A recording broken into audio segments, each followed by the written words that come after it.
Imagine your life as a rock. What would you feel if you were a rock? This may seem like a weird question, but just give it some time. If you were a rock, you would probably feel useless and ugly and a waste. And while many people do not look at their life and say, oh, I am a rock, but that's how they feel a lot of times. I know that I've been there before and just felt like God hasn't done anything in my life and that I had no real purpose. However, I know that this isn't true, and because of just everything that God has done in my life, that's really what I want to share with you guys today. I'm just going to start out talking a little bit about my family and before I was saved. I grew up in a Christian home and I am really thankful for that. However, it really left me with some preconceived notions about what actually being saved meant and what living for Christ really meant. I had a really big family. There was 11 of us, 11 children. I have 6 sisters and 4 brothers, so I'm the third oldest, so I've always had a lot of responsibility, and that's been really good, but it's also been really hard in a lot of ways. But I'm really thankful for being able to be presented with the gospel at a young age. And I accepted Christ, I think, when I was about 5 years old, probably. And so, obviously, a 5-year-old doesn't really understand what exactly faith implies, what everything that actually entails. So, my relationship with Christ has just always been growing and changing. However, when I was 10, I moved to the farmhouse. I moved to a farmhouse, and since I was homeschooled, I really didn't have a lot of friends, honestly, and I was really lonely. And I had my siblings, which was good, and we had animals, and that was great. But I still felt so alone, and God did honestly use that time in my life just to draw close to Him. And however, it also left me with some preconceived notions about what actually salvation was based on. And I knew that Jesus came and he died on the cross for me and that I had to believe in him, but I also thought that if I didn't act a certain way or be a certain way that he would not love me anymore.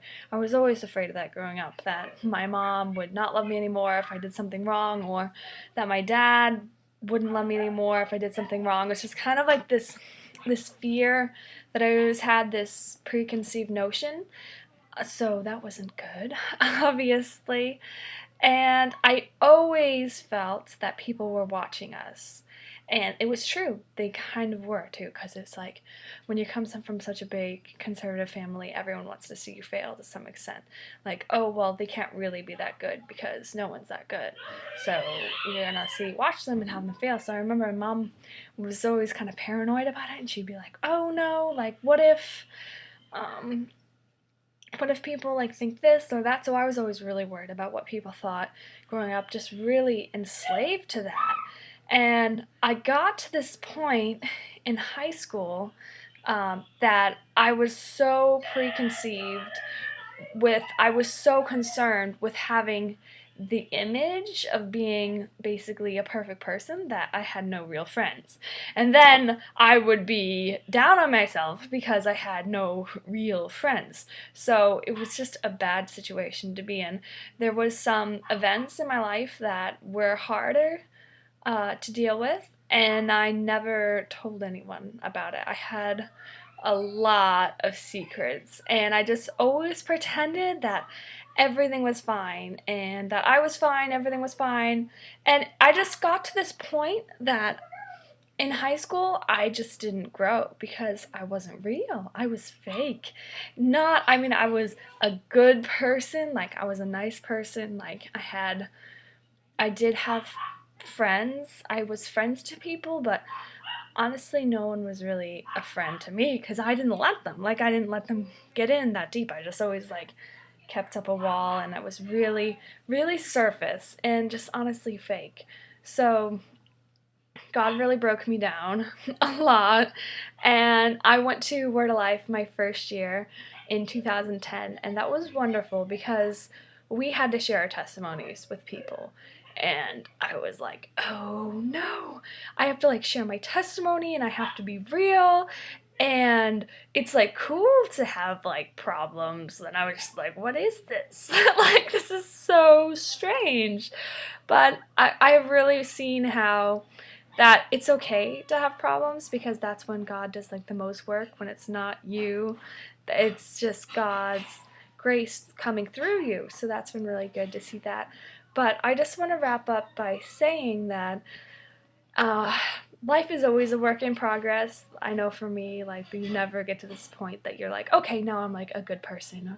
Now I'm sanctified. Like, now I have arrived.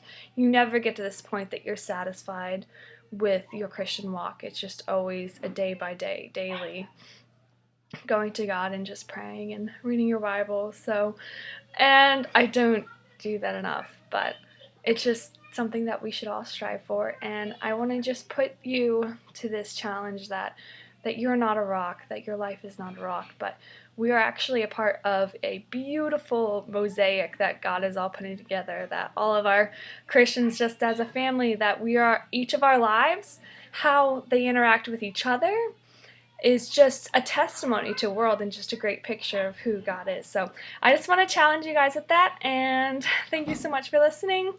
All right, bye.